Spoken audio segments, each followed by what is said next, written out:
ಯಾದಗಿರಿ ಜಿಲ್ಲೆಯಾದ್ಯಂತ ಬಿಟ್ಟು ಬಿಡದೆ ಸುರಿಯುತ್ತಿರುವ ಮಳೆಯಿಂದಾಗಿ ರೈತರಿಗೆ ದೊಡ್ಡ ಮಟ್ಟದಲ್ಲಿ ಹೊಡೆತ ನೀಡಿದೆ. ಯಾದಗಿರಿ ಸಮೀಪದ ಭೀಮಾ ನದಿ ಈಗ ಭಾರೀ ಪ್ರಮಾಣದಲ್ಲಿ ತುಂಬಿ ಹರಿಯುತ್ತಿದ್ದು, ಅದರಿಂದಾಗಿ ವಡಗೇರ ತಾಲೂಕಿನ ಶಿವನೂರು, ಹಾಲ್ಗೇರ ಸೇರಿದಂತೆ ಹಲವು ಗ್ರಾಮಗಳ ರೈತರ ಜಮೀನುಗಳಿಗೆ ಈಗ ನದಿಯ ಹಿನ್ನೀರು ನುಗ್ಗಿದ್ದರಿಂದಾಗಿ ಬೆಳೆದಿರುವಂತಹ ಭತ್ತ, ಹತ್ತಿ ಸೇರಿದಂತೆ ವಿವಿಧ ಬೆಳೆಗಳು ಕೂಡ ಸಂಪೂರ್ಣ ನೀರಿನಲ್ಲಿ ಮುಳುಗಿ ಹೋಗಿರುವಂತದ್ದು. ಇದರಿಂದಾಗಿ ರೈತರ ಬದುಕು ಕೂಡ ಮುಳುಗಿ ಹೋಗಿದೆ. ಅನೇಕ ಜನ ರೈತರು ಈಗ ಕಣ್ಣೀರು ಸುರಿಸುವಂತಾಗಿದೆ.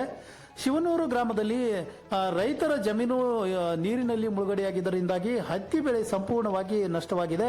ಜೊತೆಗೆ ಹಾಲಗೇರ ರೈತರ ಜಮೀನು ಕೂಡ ನೀರಿನಲ್ಲಿ ಮುಳುಗಿ ಹೋಗಿರುವಂತದ್ದು. ಇದರಿಂದಾಗಿ ಬೆಳೆದು ನಿಂತಿದ್ದಂತಹ ಬೆಳೆ ಸಂಪೂರ್ಣವಾಗಿ ಹಾಳಾಗಿದೆ. ಈ ಒಂದು ಸ್ಥಳಗಳಿಗೆ ಈಗ ಬಿಜೆಪಿಯ ಮುಖಂಡರಾಗಿರುವಂತಹ ಮಹೇಶ್ ರೆಡ್ಡಿ ಮುದ್ನಾಳ್ ಸೇರಿ ಅನೇಕರು ಭೇಟಿಯನ್ನ ನೀಡಿದ್ದಾರೆ. ಜೊತೆಗೆ ಅಲ್ಲಿರುವಂತಹ ಒಂದು ಹಾನಿಯನ್ನ ಕಂಡು ತೀವ್ರ ಬೇಸರ ವ್ಯಕ್ತಪಡಿಸಿದ್ದಾರೆ.